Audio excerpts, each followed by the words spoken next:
ഒരു വലിയ കള്ളപ്രചരണം കേരളത്തിലെ സംഘപരിവാർ അടച്ചുവിട്ടിരുന്നില്ലേ? കേരളത്തിലെ ദേവസ്വം ബോർഡിൻ്റെ പണം സർക്കാർ എടുക്കുന്നുവെന്നും സർക്കാർ ദേവസ്വം ബോർഡിന് 5 പൈസ പോലും കൊടുക്കുന്നില്ലെന്നുള്ള വലിയ വർഗീയ വിഷലിപ്തമായ പ്രചരണം നടത്തിയില്ലേ? പ്രിയപ്പെട്ട പ്രേക്ഷകരെ, വസ്തുത എന്താണെന്നറിയാമോ? കേരള സർക്കാർ ദേവസ്വം ബോർഡിൽ നിന്ന് ഒരു കാലത്തും, അത് UDF ഭരിക്കുമ്പോഴാവട്ടെ LDF ഭരിക്കുമ്പോഴാവട്ടെ, 1 രൂപ പോലും, ഒരണാ പൈസ പോലും കേരള സർക്കാർ ദേവസ്വം ബോർഡിൽ നിന്ന് എടുത്തിട്ടില്ലെന്ന് മാത്രമല്ല, കേരള സർക്കാരിൻ്റെ ഖജനാവിൽ നിന്ന് ദേവസ്വം ബോർഡിന് പണം കൊടുത്തിട്ടുണ്ട് എന്നുള്ളതാണ്. ഞാനൊരു കണക്ക് പറയാം പ്രേക്ഷകരോട്.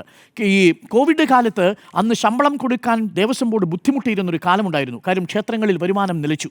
ആ സമയത്ത് ദേവസ്വം ബോർഡിൽ നിന്ന് 608 കോടി രൂപയാണ് ദേവസ്വം ബോർഡിന് കേരള സർക്കാർ കൊടുത്തത്. 608 രൂപ ദേവസ്വം ബോർഡിൽ നിന്ന് സർക്കാർ എടുക്കുകയല്ല, സർക്കാരിൽ നിന്ന് 608 കോടി രൂപ ദേവസ്വം ബോർഡിന് കൊടുത്തു. ഇന്നും മലബാർ ദേവസ്വം ബോർഡ് പ്രവർത്തിക്കുന്നത് സർക്കാർ ഗ്രാൻറ്റിലാണ്. ഇതാണ് വസ്തുത എന്നിരിക്കെ തികച്ചും ഒരു കള്ളത്തരം പ്രചരിപ്പിച്ചുകൊണ്ട് വിഷലിപ്തമായ വർഗീയ പ്രചരണം നടത്തുകയായിരുന്നു അന്ന് സംഘപരിവാർ ചെയ്തത്. അത് അവരുടെ രാഷ്ട്രീയമാണ്.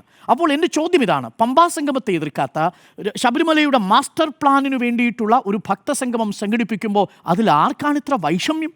എന്തിനാണിത്ര വൈഷമ്യം? ആ പ്രോജക്റ്റ് വന്നാൽ എന്താണ് സംഭവിക്കാൻ പോകുന്നത്?